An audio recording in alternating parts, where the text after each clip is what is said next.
Hey, what's up, everybody? I'm traveling this week and last week and next week, and it turns out it's really hard to get a podcast out when you're traveling. So I won't be running any challenges for the next few weeks, it looks like. But I don't want to leave you hanging. So instead, this week, I'm going to share a story with you that I wrote on medium.com. It's about how I achieved my first goal when I was in the Navy. Hope you enjoy it. I'm Jessica, and I used to live on Easy Street. I had nice things, and I ate and drank whatever I wanted. But the truth was, I lived paycheck to paycheck at a job I hated. Eating and drinking whatever I wanted made me fat and miserable. I had constant heartburn and hangovers, and I was drowning in debt. Today, I'm fit and happy, and I want the same thing for you.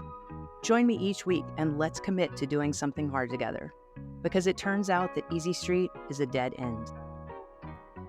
The only way to become your best self is to take the path of most resistance.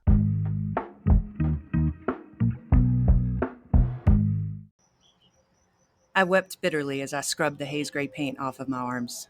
What did it even matter if it came off anyway? I was only going to get covered again the next day. I felt trapped in the Navy version of a Groundhog Day loop. I had been painting the same ship for weeks. It was a big ship, and there was a lot to paint. I was also painting myself because I hated wearing gloves. The trade I made for comfort was that I had to scrub every inch of paint off every single day. A missed spot of paint on my elbow while wearing my clean uniform would inevitably lead to someone of a higher rank yelling at me. And everyone ranked higher than me. As I sat there in tears, feeling defeated, skin raw from days of vigorous scrubbing, I finally accepted that I was the cause of my own misery. It had been my own poor choices that led me to this dismal day. With that acceptance came a revelation. If it was my own choices that had gotten me here, what would happen if I made better ones? That night, I set my first real goal. 6 years later, I couldn't have been more different from that resentful, paint-covered sailor. By the time I received my honorable discharge from the Navy, I had also gained the respect of my shipmates and commendations from my superiors. Most importantly for me, I left wearing a paint-free uniform. Kidding about the uniform. Though it was paint-free, it was not the most important part. It all changed when I decided I couldn't paint one more Hauser, that there must be something else I could do. I didn't realize it then, but I was forming the procedure that has guided me through every project I've attempted since then. 1. Set your goal. 2. Work out a plan backwards. 3. Go do it. That last one is easier said than done, so I'll share 3 tools that keep me going. Movement before motivation. Always have a next action. Stay consistent. By following these steps, I got my ship upright and my Navy career back on track. And it all began when I set my first goal. Step 1. Set your goal. Pick a goal, any goal. It doesn't even have to be hairy or audacious. Ideally, your goal is something that can't be accomplished in one single step. The prize is slightly complicated to reach, or you would have it already, right? Here are a few examples if you're still not sure what I mean. Lowering your cholesterol, giving a presentation to your boss, leading your local youth group, writing a book, learning a new language, getting a promotion at work. Basically, a goal can be anything you want to achieve that isn't going to happen overnight. A thing that you want that is out of your current reach. What was it that I really wanted? That's the question I asked myself. Well, that was an easy one to answer. I wanted to do something besides paint. First, you should know that being a deck seaman is more than merely painting the ship or swabbing the deck. That's mopping the floor for you landlubbers. It's an honorable job and a necessary one that's existed for thousands of years. In these modern times, the job doesn't usually entail climbing up into the sails, but that's about the only difference. A ship from any century still needs constant care and maintenance, like a car does. When I reported to my ship, I was assigned to the department whose job it was to maintain the exterior areas of the ship. Let me tell you, no matter how honorable the job is, there is nothing like never ending manual labor to make you wonder about other options in life. I was there because I was 19 and I knew everything already. I refused to listen to, even argued with, my chain of command. In earlier versions of the Navy, I would have been tied to the mast and whipped for my insubordination.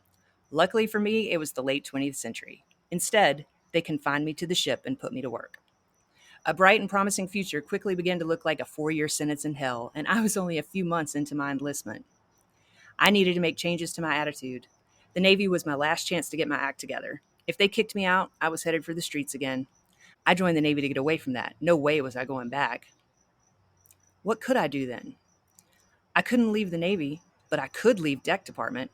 I looked around the ship to see what other jobs there were. I found myself drawn to the operations department. I thought that the ship's navigators were the coolest. They knew how to look at the stars and figure out where we were in the middle of the ocean. Those sailors are known as quartermasters in the Navy. So now I had a goal. I would become a quartermaster. Step 2. Work out a plan backwards. Every good plan begins with information. I couldn't decide how to proceed if I didn't know what I needed to do.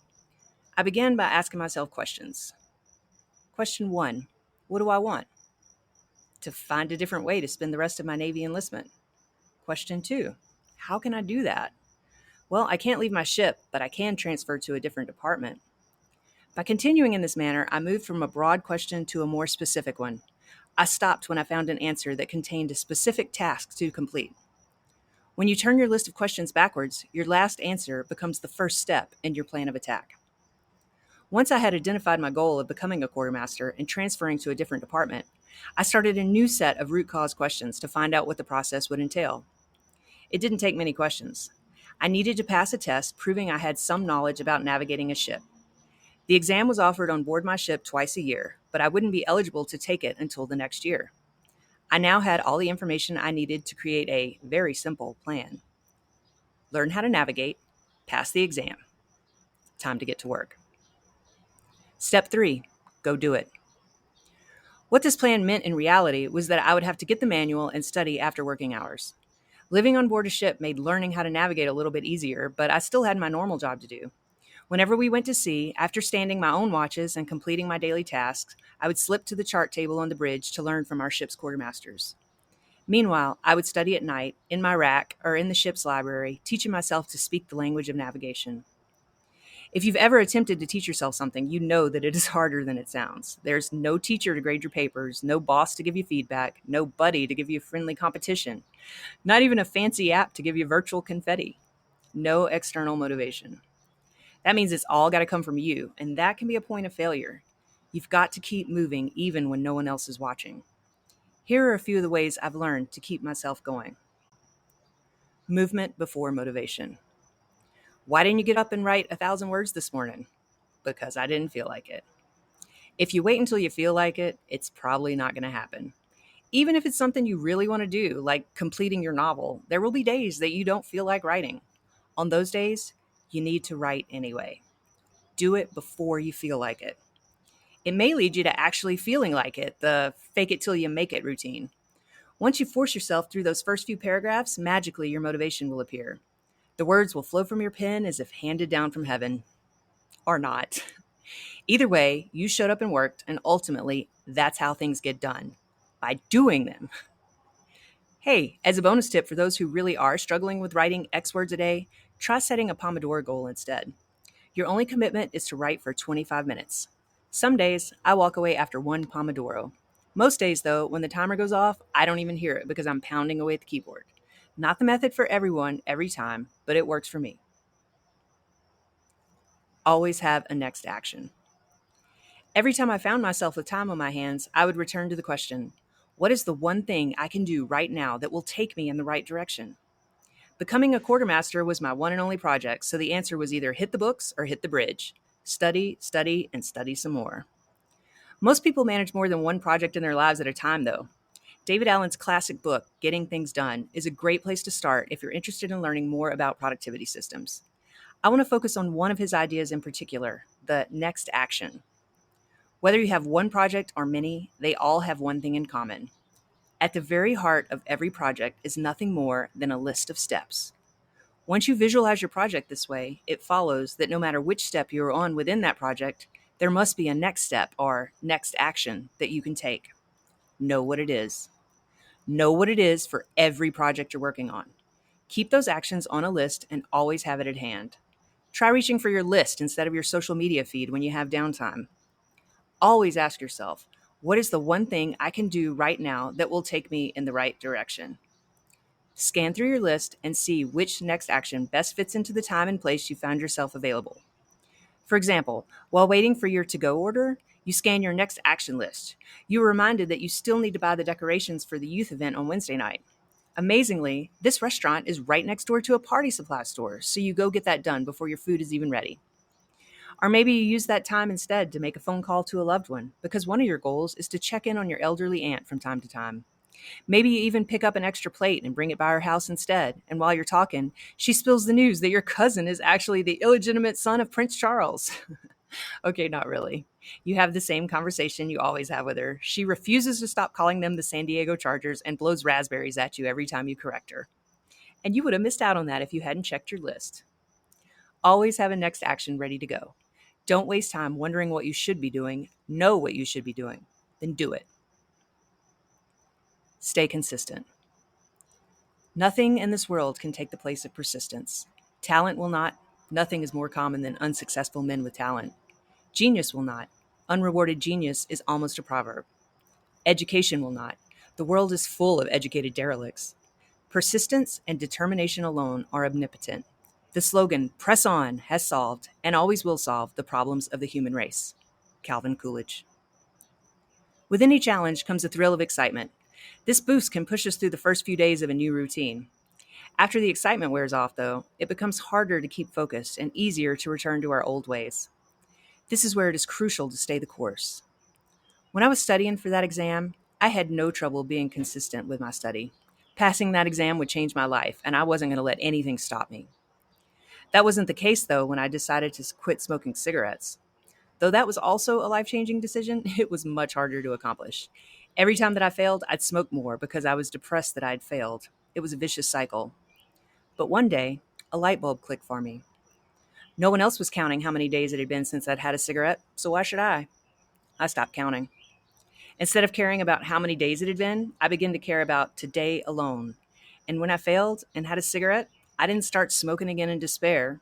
There was no broken streak for me to grieve because there was no streak. There was only an imperfect human having an imperfect day. I forgave myself and quit again. I kept quitting until I didn't bother starting anymore. James Clear says every action you take is a vote for the person you want to be. I wanted to be a quartermaster, and I voted for that idea by studying every day to learn navigation. I wanted to be a non-smoker, and I voted for that idea every time I had a smoke-free day. Stay consistent. Every vote counts. What comes afterward? I've met other Navy veterans who were bitter about their time in service. That was where I was headed, no doubt, if I hadn't decided to do something different. But I did do something different, and instead of being bitter, I am grateful. You won't be surprised to learn that I passed the test and went on to become an outstanding sailor in the United States Navy. I'm not boasting. That's the literal word they use on performance reviews. Makes me sound super awesome, though, right? It's also not surprising that after becoming a quartermaster, I set more goals for myself. I've achieved them too by using the same process. Anytime I want to conquer something new, I follow those 3 steps. Set a goal, work out a plan backwards, go do it. Remember, every project is a list of steps that you must take one by one. Don't think about how many of them there are. Focus on the step you're on and know what step is coming next. Once you've reached your goal, don't be surprised to discover that, like me, you suddenly have new objectives.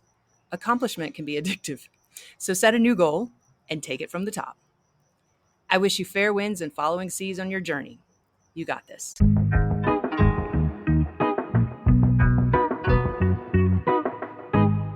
The challenges and score sheets are always free, but if you want to get more out of it, you can join the Path of Most Resistance as a paid subscriber on Substack.